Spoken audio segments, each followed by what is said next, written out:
தெருநாய்களை கொல்றதோ இல்லை தெருநாய்களை பிடிச்சி வேறு இடங்களில் விடுறதோ இல்லை தெருநாய்களை ஒரு ஷெல்டருக்குள்ளே அடைக்கிறதோ சட்ட விரோதம். டெல்லியில் 2 லட்சமோ 3 லட்சம் நாய்கள் இருக்குது. ஷெல்டர் அமைச்சு அவங்களோட வருஷம் ஃபுட் எக்ஸ்பென்சஸ் மெயின்டெனன்ஸ் எல்லாம் பார்க்கணும்லே குறைஞ்சது 15,000 கோடி தேவைப்படுது. அப்போ இந்தியாவில் இருக்கிற நாய்களை ஃபுல்லாக பார்க்கறதுக்கு எத்தனாயிரம் கோடிகள் எத்தனை லட்சம் கோடிகள் தேவைப்படும். நம்மளுடைய டாக்ஸ் பேயர்ஸ் மணி இந்த மாதிரியான ஒரு அப்ரோச்சுக்கு போகணுமா? அங்கங்கே இருக்கிற பஞ்சாயத்து முனிசிபாலிட்டி கார்பரேஷனில் ப்ராப்பரான முறையில் கருத்தடை சிகிச்சைகளை தடுப்பூசிகளை போட்டிருந்தா இன்றைக்கி இந்த பிரச்சனை ஒரு பேசும் பொருளாகவே ஆகியிருக்காது. சாலையோரங்களில் மனிதர்களே எவ்வளோ பேர் வீடு வாசல் இல்லாமல் ரோட்டில் இருக்கிறாங்க. அவங்களுக்கான ஷெல்டரை ப்ராப்பராக அமைச்சே இன்னும் நம்மளால் பண்ண முடியல. எந்த ஸ்டேட் கவர்மெண்ட்டுக்குமே லட்சக்கணக்கான நாய்களை அடைச்சி என்க்ளோஷரில் வச்சு பார்க்குற ஃபைனான்சஸாக இருக்கட்டும் இட வசதிகளாக இருக்கட்டும் எதுவுமே கிடையாது. நாய்களுக்கு தெருவில் இருக்கிறது தான் அவங்களோட சுதந்திரம். அந்த சுதந்திரத்தை பறிக்கிறதுக்கான உரிமை நமக்கு கிடையாது. எங்கேயாவது ஒரு நாய் கடிச்சிருச்சு அப்படின்னா அந்த நியூஸை பற்றி பேசி பேசி பேசி அதை வைரலாக்கி இப்போ உலகத்தில் இருக்கிற ஒரே பிரச்சனை நாய் தான் அப்படிங்கிற மாதிரி இந்த சோஷியல் மீடியானால பில்டப் ஆயிருச்சு. ஒரு தெருவில் உள்ள நாய் இன்னொரு தெருவில் உள்ள நாயோட சேராது. ஆயிரக்கணக்கான நாய்களை ஒரே என்க்ளோஷரில் போட்டிங்கன்னா என்ன ஆகும்? ஒன்றுக்குள்ளே ஒன்று சண்டை போட்டு மருத்துவம் இல்லாமல் நாய்கள் துடிச்சு இறந்து போகும். Holidays-nale, adu namma GT Holidays da. GT Holidays, South India's #1 travel brand. You know you are special when you're with GT Holidays. ஜெயச்சந்திரனின் அடடா ஆடியோ ஆஃபர் 5 முதல் 70% வரை டிஸ்கவுண்ட். ரெட் நூல் தமிழ் நேயர்களுக்கு வணக்கம். இந்த நிகழ்ச்சியோட சிறப்பு விருந்தினர் animal rights activist Sai Vignesh அவர்கள். வணக்கம் பிரதர். வணக்கம் பிரதர். டெல்லி உச்சநீதிமன்றம் ஒரு தீர்ப்பு வழங்கியிருக்குது திருநாய்கள் சம்பந்தமாக. அதுதான் இப்போ 2-3 நாளாக பேசு பொருளாக போயிட்டு இருக்குது.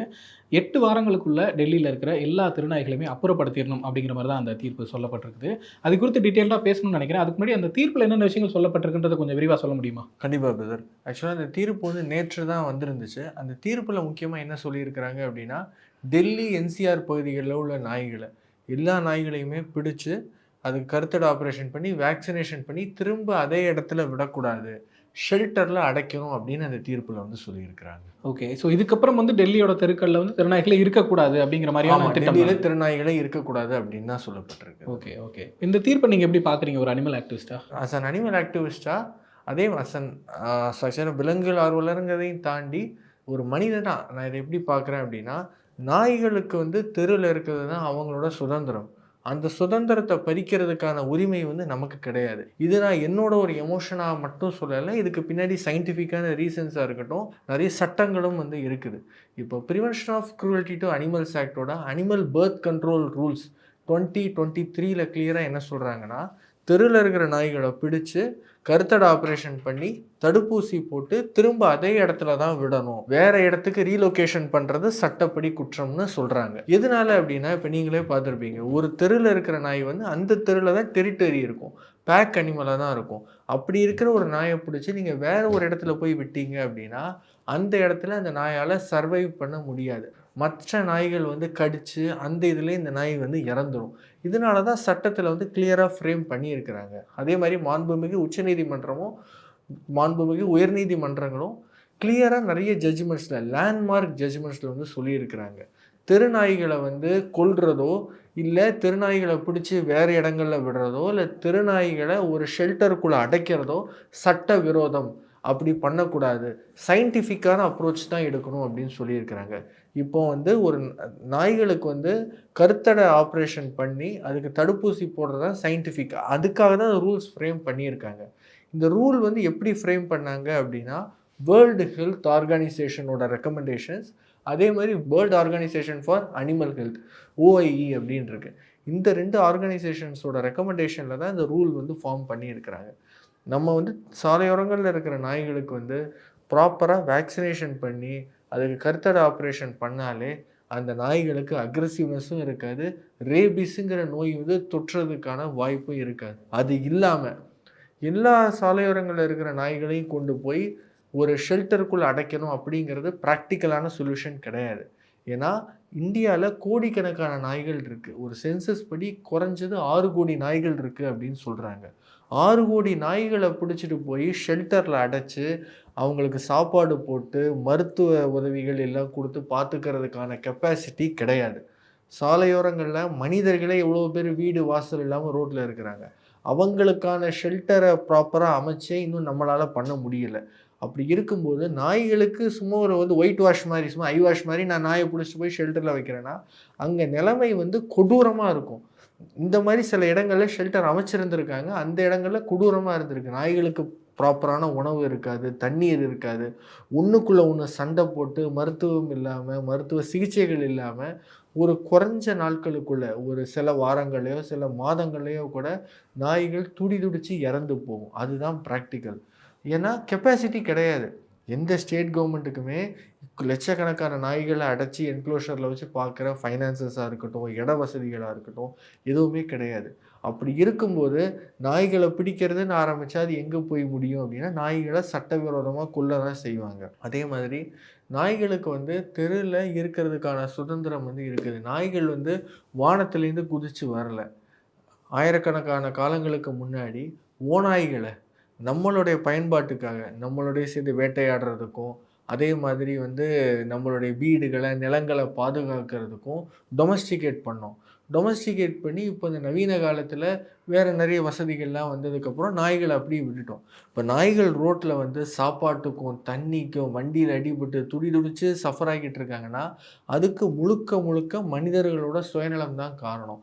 எல்லாத்தையும் நம்ம பண்ணிட்டு நாய்களை ஒரே நாளில் உனக்கு தெருவில் இருக்கிறதுக்கு கூட உரிமை கிடையாது, நாளைக்கே பிடிச்சிட்டு போய் ஷெல்டரில் அடைக்க போகிறேன், இல்லை கொல்ல போகிறேன் அப்படின்னு சொல்கிறது எந்த வகையிலையும் நியாயம் கிடையாது. அதை தான் சட்டமும் சொல்லுது, நிறைய தீர்ப்புகளும் சொல்லியிருக்குது. இப்போ தெருவில் இருக்க நாய்களை ஷெல்டரில் அடைக்கும்போது இடம் பிரச்சனை இருக்கும், சாப்பாடு பிரச்சனை இருக்கும், அதுங்களுக்கான அந்த எசென்சியலான விஷயங்கள் கிடைக்காதுங்கிற ஒரு விஷயம் சொல்கிறீங்க. அதை தாண்டி அதுங்களுக்குள்ள என்ன மாதிரி இம்பாக்ட் இருக்கும் அந்த லைஃப்பை லீட் பண்ணுறதுக்கு, ஒரு இடத்துலேருந்து இன்னொரு இடத்துக்கு மாற்றி கொண்டு போகும்போதுன்றது? இம்பேக்ட் கொடூரமாக இருக்கும்போது நாய் டெரிட்டோரியல் அண்ட் பேக் அனிமல்ஸ். அப்படி இருக்கும்போது நீங்களே பார்த்துருப்பீங்க, ஒரு தெருவில் உள்ள நாய் இன்னொரு தெருவில் உள்ள நாயோட சேராது. ஆயிரக்கணக்கான நாய்களை ஒரே என்க்ளோஷரில் போட்டிங்கன்னா என்ன ஆகும்? ஒன்றுக்குள்ளே ஒன்று சண்டை போட்டு பயத்தில் அந்த ஷாக்லேயே நிறைய நாய்கள் இறந்துடும். இப்போ உச்சநீதிமன்றத்தோட இந்த தீர்ப்புக்கு உங்களை மாதிரியான ஆர்வலர்கள் எதிர்ப்பு தெரிவிக்கிறாங்க.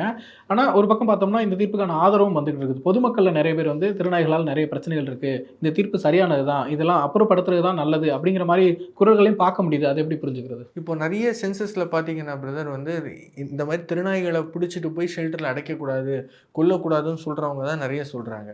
அதே மாதிரி இப்போ சில பேர் ஒரு வாதத்தை முன்வைக்கிறாங்க, திருநாய்கள் சில இடங்களில் கடிக்குது, அதனால எல்லா நாய்களையும் பிடிச்சிட்டு போய் ஷெல்டரில் போடணும் இல்லை கொல்லணும்னு சொல்கிறாங்க. இது 100% நியாயம் கிடையாது.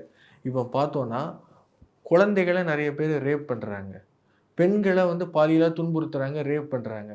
அந்த இன்சிடென்ட்ஸ்லாம் நடக்கிறனால எல்லா ஆண்களையும் பிடிச்சிட்டு போய் ஜெயிலில் போடணும், அடைச்சி வைக்கணும், இல்லை கொல்லணும்னு சொன்னால் நம்ம ஒத்துப்போமா? கண்டிப்பாக மாட்டோம். அதே மாதிரி தான் சில இடங்களில் நாய்கள் கடிக்கிறனால எல்லா நாய்களையும் பிடிச்சி கொல்லணுங்கிறதோ இல்லை நாய்களை பிடிச்சிட்டு போய் ஷெல்டரில் போடணுங்கிறதோ ஏற்றுக்கவே முடியாதது. இப்போ போன வருஷம் 2024 வசை அப்படின்னு மகாராஷ்டிராவில் ஒரு பகுதி இருக்குது. அங்கே ஒரு பெண்ணை ஒருத்தர் ரேப் பண்ண முயற்சி பண்ணும்போது அங்கேருந்து தெருநாய் தான் காப்பாற்றுச்சு. அதே மாதிரி ஹரியானாவில் ஒரு குழந்தைய ஒரு ட்ரைனேஜுக்குள்ளே போட்டுட்டு போயிட்டாங்க. அது யாருன்னு பார்த்தீங்கன்னா அந்த குழந்தையோட பெத்த தாய். ஆனால் அந்த ட்ரைனேஜ்லேருந்து அந்த குழந்தையை எடுத்து குலைச்சி கத்தி எல்லாரையும் கூப்பிட்டு காப்பாற்றினது யாருன்னு கேட்டிங்கன்னா அந்த தெருவில் உள்ள நாய். அதே மாதிரி போன வருஷம் போபாலில் ஒரு கன்ஸ்ட்ரக்ஷன் பண்ணிக்கிட்டு இருக்கும்போது பில்டிங் இடிஞ்சிருச்சு. அதில் அந்த பச்சை குழந்தையோட அம்மா, அப்பா, அதே மாதிரி கூட பிறந்த இன்னொரு குழந்தை எல்லாருமே இறந்துட்டாங்க. அந்த கட்டுமான தூள்களில் கல்களுக்குள்ளே இருக்கும்போது ஒரு தெருநாய் தான் அந்த குழந்தைய காப்பாற்றுச்சு, உயிரை காப்பாற்றுச்சு. இந்த மாதிரி தெருநாய்கள் எவ்வளவோ நிறைய பாலியல் தாக்குதல்களில் இருந்தால் இருக்கட்டும், இல்லை நிறைய திருட்டு முயற்சிகள்லேருந்து, நிறைய கொலை முயற்சிகள்லேருந்து கூட பெண்களை, குழந்தைகளை, மனிதர்களை காப்பாற்றியிருக்காங்க. ஆனால் இந்த நியூஸ்லாம் என்றைக்குமே வைரலாக போனது கிடையாது, போகாது, யாரும் பேசவும் மாட்டோம்.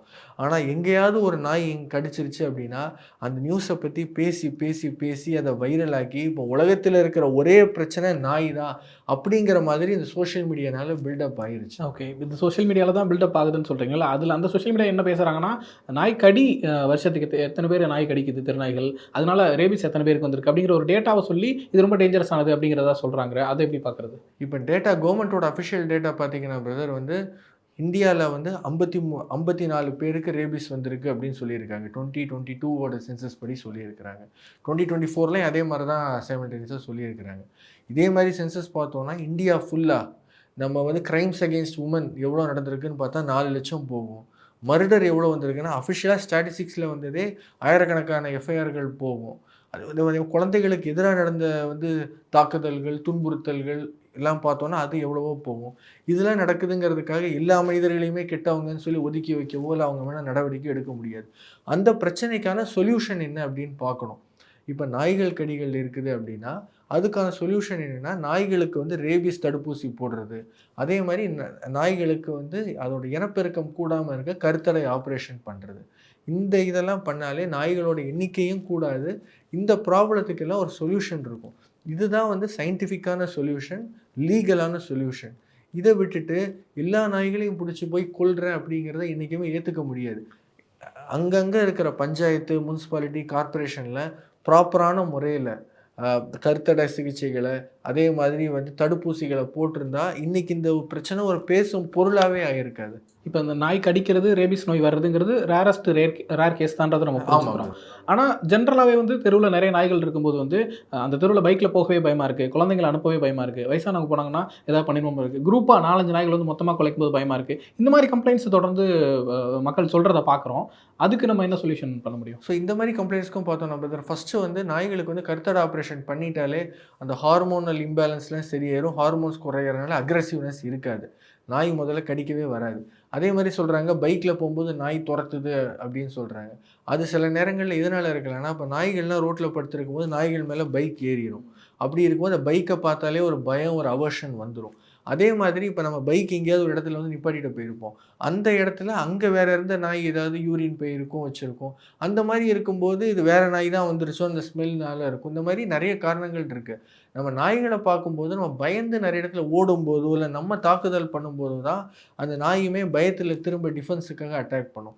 நம்ம சாதாரணமாக இருந்தாலும் எதுவும் பண்ணாது. இதை வந்து ஒரு காமன் கொஸ்டினாகவே கேட்கலாம் பதில் என்னென்னா, இப்போ நிறைய பேர் நாய்கள்னால பயமாக இருக்குது, தெருவில் நாய்கள்னால பயமாக இருக்குதுன்னு சொல்கிறாங்க. யாராவது ஒரு பெண் கிட்ட கேட்டால் நான் இதை வந்து சென்சஸாகவே நான் கேட்டிருக்கிறேன். ரோட்டில் தெருவில் ஒரு 20 நாய் வந்து ஒரு இடத்துல படுத்துருக்கு. உங்களுக்கு அங்கே போகிறது பாதுகாப்பாக இருக்குமா, இல்லை வந்து நைட்டு வந்து இந்த மாதிரி வந்து ஆல்கஹால் இதெல்லாம் கன்சியூம் பண்ணிவிட்டு ஒரு 20 ஆண்கள் ஒரு தெருவில் இருக்கிறாங்க, அங்கே போகிறது உங்களுக்கு பாதுகாப்பாக இருக்குன்னா எல்லாருமே நாய்கள் இருக்கிற இடத்துல போகிறது தான் பாதுகாப்பாக இருக்கும்னு சொல்கிறாங்க. ஆனால் அதுக்காக நம்ம வந்து எல்லாரையும் பிடிச்சி ஜெயிலில் போட முடியுமானா கிடையாது. அப்படி இருக்கும்போது நம்ம எதுவான ப்ராக்டிக்கலான சொல்யூஷன்னு பார்க்கணும். நாய்கள் வந்து காலாகாலமாக மேன்ஸ் பெஸ்ட் ஃப்ரெண்ட் அப்படின்னு தான் சொல்லப்பட்டிருக்கு, மனிதர்களோட சிறந்த நண்பர்கள் அப்படின்னு சொல்லி.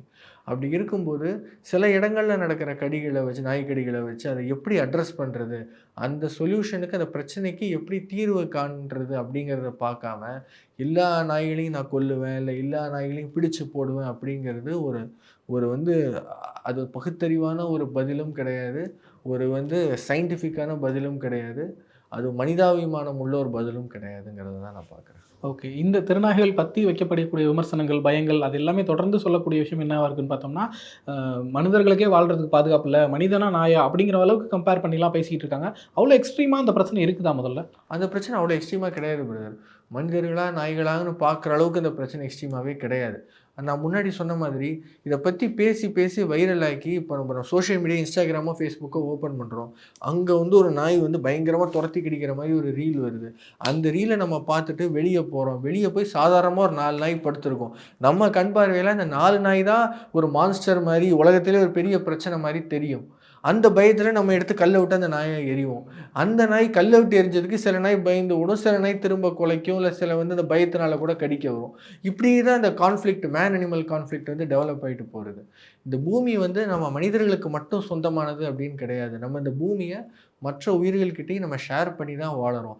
இத்தனை மில்லியன் ஸ்பீஷீஸ் கிட்ட ஷேர் பண்ணி தான் வாழறோம். இந்த கான்ஃப்ளிக்டை எப்படி குறைக்கணும்னு தான் பார்க்கணுமே தவிர இந்த கான்ஃப்ளிக்டில் நான் மட்டும்தான் ஜெயிக்கணும், நான் மனிதர்கள் மட்டும்தான் இருக்கணும்னு அந்த கண்ணோட்டத்தோடு நம்ம வந்து பார்க்கக்கூடாது. இப்போது நீங்கள் நிறைய சொல்யூஷன் சொல்லிட்டு இருக்கீங்க. பட் இந்த பிரச்சனையை பெரிய பிரச்சனையாக நினைக்கிறவங்க சொல்லக்கூடிய சொல்யூஷன் வந்து தெருக்கல்ல நாய்கள் இருக்கிறது எப்போ பார்த்தாலுமே ஆபத்து தான். ஸோ வந்து ஊருக்கு வெளியில் வந்து எவ்வளோக்கு எவ்வளோ ஷெல்டர்ஸ் வந்து அமைக்க முடியுமோ நிறைய ஷெல்டர்ஸ் அமைஞ்சு நல்ல ஸ்பேசியஸான இடங்கள் அமைச்சு முடிஞ்ச வரைக்கும் அப்புறப்படுத்துறது தான் சொல்யூஷனாக இருக்க முடியும்ட்டு அப்படின்ட்டு சொல்லிட்டு இருக்காங்க. அதை எப்படி பார்க்குறது? ஸ்பேஷியஸான ஷெல்டர் அமைச்சு அப்புறப்படுத்துறதுங்கிறது ப்ராக்டிக்கலே இல்லாத சொல்யூஷன். சில லட்சங்கள் நாய்களை பார்க்கணுன்னாலே 15,000 கோடி வேணும். இப்போ டெல்லியில் வந்து குறைஞ்சது வந்து 2 லட்சமோ 3 லட்சம் நாய்கள் இருக்குது.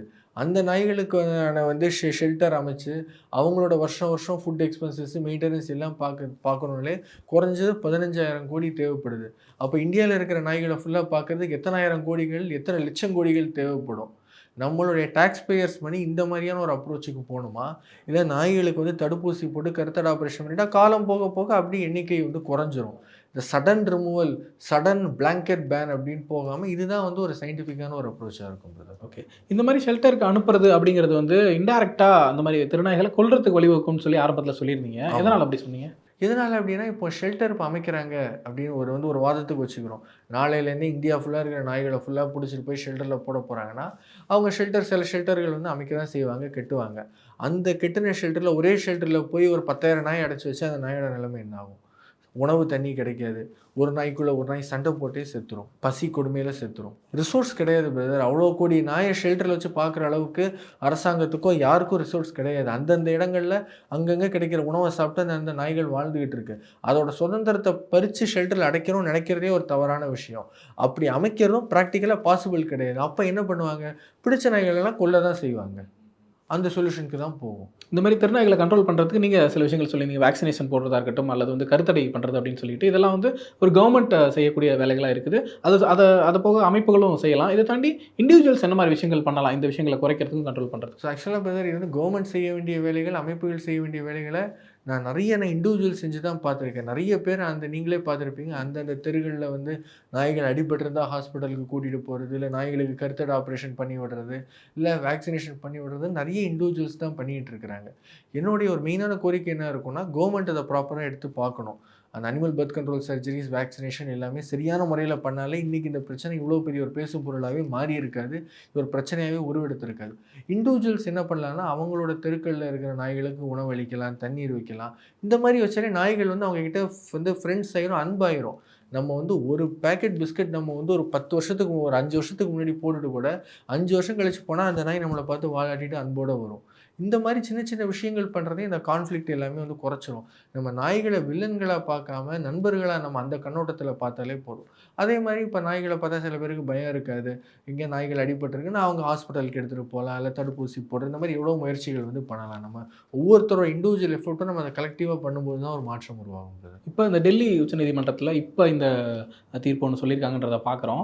இது மேல்முறையீடு செய்யப்பட்டு இது வந்து ரிவர்ஸ் ஆகிறதுக்கு வாய்ப்பு இருக்கா, இல்லை அடுத்தடுத்த மாநிலங்களில் இதை அப்ளை பண்ணுறதுக்கு வாய்ப்பு இருக்கா? ஏன்னா நிறைய பேர் இப்போ தமிழ்நாட்டில் இதை பண்ணணும் அப்படிங்கிற கோரிக்கையெல்லாம் வச்சுக்கிட்டு இருக்கதையும் பார்க்குற ஒரு சிலர். ஸோ இப்போது இந்த வழக்கு வந்து வந்ததுக்கப்புறம் இப்போது மாண்புமிகு உச்சநீதிமன்றம் வந்து 3 நீதிபதிகள் கொண்ட வந்து ஒரு அமர்வை வந்து போட்டிருக்கிறாங்க. நேற்று தான் ஃபஸ்ட்டு ஹியரிங் வந்துச்சு. அதில் என்ன கேட்கப்பட்டுச்சு அப்படின்னா, இந்த போட்ட ஆர்டருக்கு ஸ்டே வேணும் அப்படின்னு சொல்லி வந்து நிறைய அமைப்புகள், வழக்கறிஞர்கள் வந்து கேட்டிருந்தாங்க. இப்போது வந்து அது சார்பாக வந்து ஆர்டர் ரிசர்வ் பண்ணியிருக்காங்க. இன்னும் அந்த ஆர்டர் வந்து வரல. அடுத்தடுத்து மற்ற மாநிலங்கள் இதை இம்ப்ளிமெண்ட் பண்ணுறதுக்கான வாய்ப்புகள் இருக்குமா? ஏன்னா தமிழ்நாட்டிலலாம் ஒரு சிலருக்கு கோரிக்கை வச்சுக்கிட்டு இருக்காங்க, இங்கேயுமே தான் இம்ப்ளிமெண்ட் பண்ணணும் அப்படின்னு சொல்லிட்டு. அந்த மாதிரி கோரிக்கைகள் வச்சுருக்கிறாங்க. அது சார்பாக தமிழ்நாடு அனிமல் வெல்ஃபேர் போர்டு வந்து டிஸ்கஸ் பண்ணிக்கிட்டு இருக்கிறாங்க. அதை வந்து எப்படி வந்து நாய்களுக்கு வந்து வேக்சினேஷன் பண்ணணும், அதே கருத்தடை சிகிச்சைகளை நம்ம எவ்வளோ வந்து நம்ம வெகுவாக பண்ணணும் அப்படிங்கிறத தமிழ்நாடு அனிமல் வெல்ஃபேர் போர்டு வந்து அதை பற்றி அனலைஸ் பண்ணிகிட்டு இருக்காங்கன்னு எனக்கு சில இன்ஃபர்மேஷன் வந்து வந்துச்சு. அதே மாதிரி இந்த ஆர்டர் வந்து ஸ்டே ஆயிடுச்சு அப்படின்னாலே இது வந்து மற்ற வேறு எந்த மாநிலங்கள்லையும் வந்து பின்பற்றப்படாது. நான் என்ன சொல்லிக்க விரும்புகிறேன் அப்படின்னா, இந்த ஆர்டர் ஸ்டே ஆகிறது மட்டும் இல்லாமல் எல்லா லோக்கல் பாடிஸ்க்கு, முனிசிபாலிட்டியாக இருக்கட்டும், பஞ்சாயத்தாக இருக்கட்டும், கார்பரேஷன்ஸாக இருக்கட்டும், எல்லாத்துக்குமே ப்ராப்பரான ஒரு டைரக்ஷன் போகணும். அது கவர்மெண்ட்லேருந்து போனாலும் சரி, இல்லை அங்கங்கே லோக்கலில் இருக்கிற அந்த அத்தாரிட்டிஸ்கிட்டேருந்து போனாலும் சரி, ப்ராப்பரான தடுப்பூசி, ப்ராப்பரான வந்து கருத்தடை சிகிச்சைகள் பண்ணாலே இதை பிரச்சனைன்னு இதை பார்க்குற அளவுக்கான ஒரு விஷயமா மாறாது. நிச்சயமா இது ஒரு பெரிய பேசு பொருளாகி வேறு ஆங்கிலேருந்து பேசிக்கிட்டு இருக்கிறாங்க. பட் நீங்கள் உங்களோட ஆங்கிலேருந்து ரொம்ப நீட்டாக எக்ஸ்பிளைன் பண்ணிக்கிங்கன்னு நினைக்கிறேன். நேரத்துக்கு ரொம்ப நன்றி. தேங்க்யூ. Holidays-nale அது நம்ம GT Holidays தான். GT Holidays, South India's #1 travel brand. You know you are special when you're with GT Holidays. ஜெயச்சந்திரனின் அடடா ஆடியோ ஆஃபர் 5 முதல் 70% வரை டிஸ்கவுண்ட்.